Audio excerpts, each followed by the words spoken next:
Thanks for joining us tonight at 5, everybody. Right now, developments in the disappearance of Ole Miss student Jimmie J. Lee. The man charged for his murder in his disappearance, now indicted by a grand jury for capital murder. Now, Lee went missing last July, shortly after Sheldon Timothy Herrington Jr.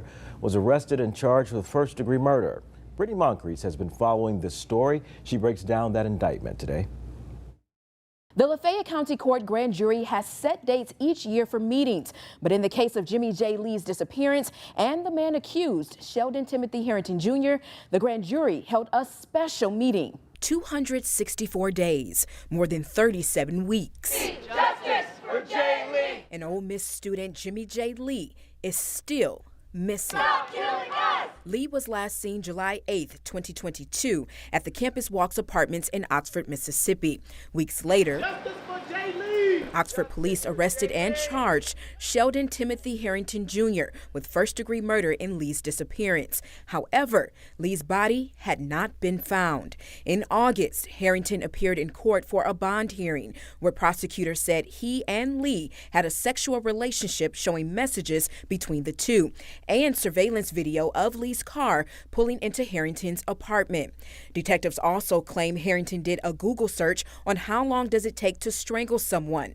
However, defense lawyers argued cadaver dogs used to search Herrington's apartment and vehicle were not properly trained, and there was no physical evidence linking him to Lee's disappearance. In October, Herrington filed a wrongful imprisonment lawsuit against Lafayette County sheriffs.